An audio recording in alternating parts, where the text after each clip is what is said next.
Good morning and welcome to Matters Financial and Geopolitical from a Frontier. Political Reflections, an incredible article about the secret life of Mullah Omar by Bette. It's quite long, but it's well worth reading because it punctures a lot of the narrative around the Taliban. The confusions about the Taliban movement are perhaps embodied most strikingly in a single man, she says, Mullah Muhammad Omar. The group's notorious supreme leader came to the world's attention first for demolishing his country's giant Buddha statues, and then for his refusal to hand over Osama bin Laden in the wake of the September 11 attacks. Upon the fall of the Taliban government in 2001, he effectively vanished, becoming one of the most wanted men in the world, along with bin Laden. The US placed a $10 million bounty on his head, but was unable to find him.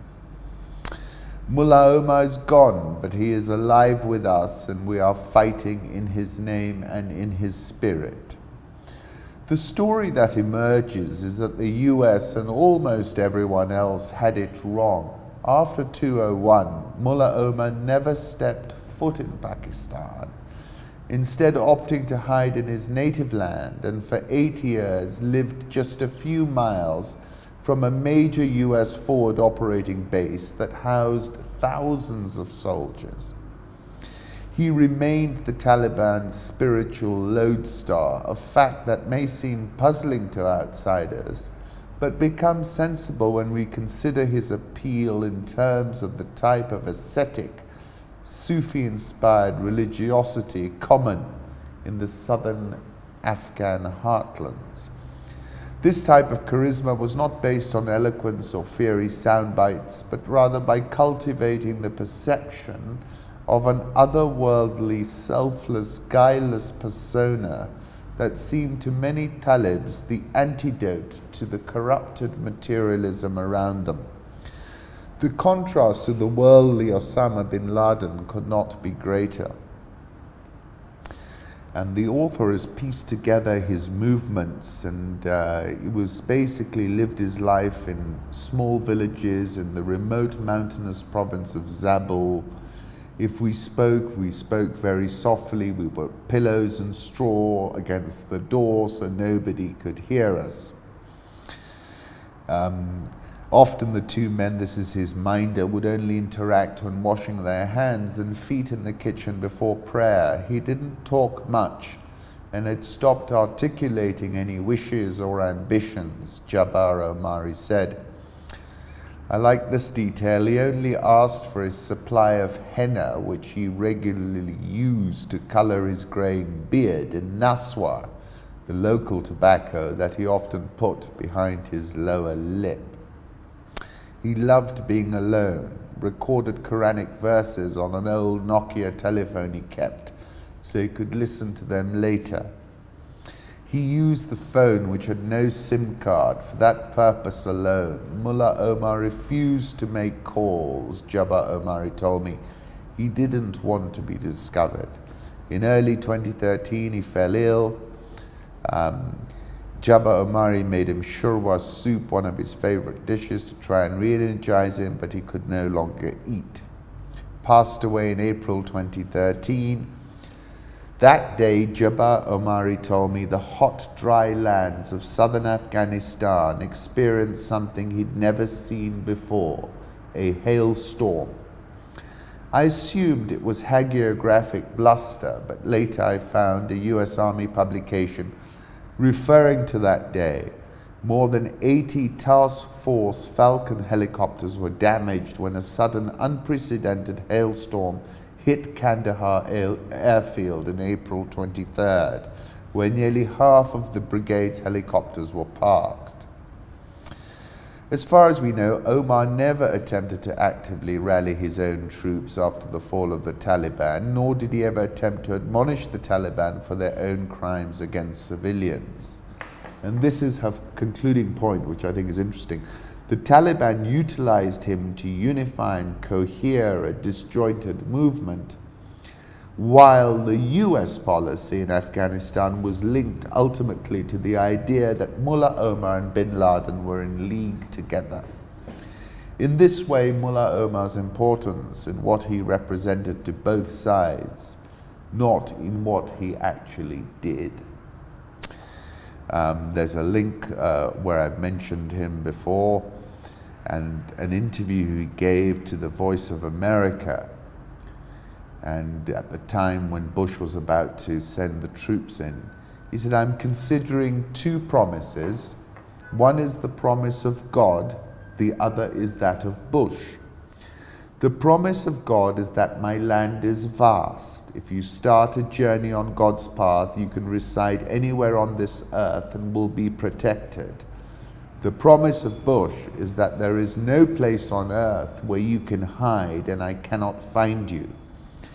We will see which one of these two promises is fulfilled." He also said in that interview, "America controls the governments of the Islamic countries. The people ask to follow Islam, but the governments do not listen because they're in the grip of the United States." Interesting backgrounder to that. Flag bearers from all 53 Commonwealth countries will process their flags during the Commonwealth service. That's a tweet from Westminster Abbey. This is a photograph of the cloisters in Westminster Abbey that I took myself in September 2016. I wrote an article in April 2018 about the pivot towards the Commonwealth, which is one of the post-Brexit strategies. And I quoted Patricia Scotland, the Commonwealth Secretary General, who said the Commonwealth is 1/3 of humanity, 2.4 billion, and is bigger than Facebook. The vast majority in the Commonwealth are born free. And I'm saying that the reality is a new and fresh one, and the richness of the Commonwealth tapestry is in fact found in our common literature. Jean Rhys, Naipaul, Chinua Achebe, Salman Rushdie, all of whom, notwithstanding their ethnic and geographical particularity, were dealing with issues that touched on all of us, an experience of cultural confusion, linguistic and physical dislocation, a reassertion of self-consciousness, and a search for identity. Prince Harry, who's the Commonwealth Youth Ambassador, said 60% of the Commonwealth is under the age of 30, and at 1.4 billion strong, it is you who are going to change the world. You are the most optimistic, connected generation the world has ever known. Martin Sutherland of De La Rue, there are 2.4 billion people in the Commonwealth, and we need to tap into it. That's a massive talent pool.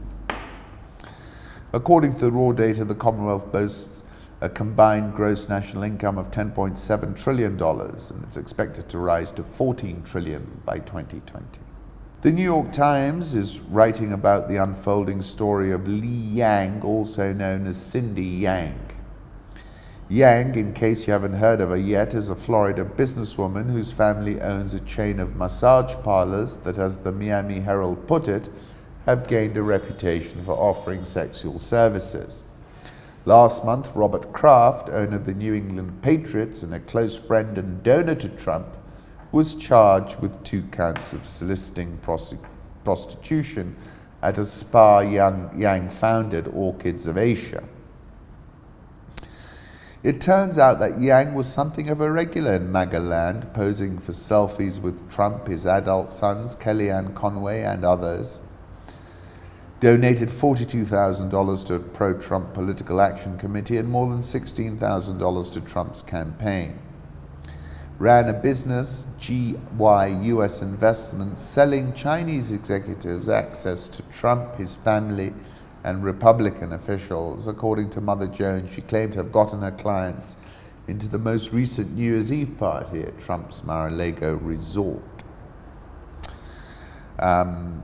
Trump met with Prime Minister Abe at Mar-a-Lago. You'll remember in a club member snapped photos as the two men discussed a North Korean missile launch. If you were interested in information about how the president is conducting the public business while at the club, there are a number of routes in, Prescott said. The point is, Trump has moved the needle in these matters. This will topple other governments, but it's clearly not able to topple him.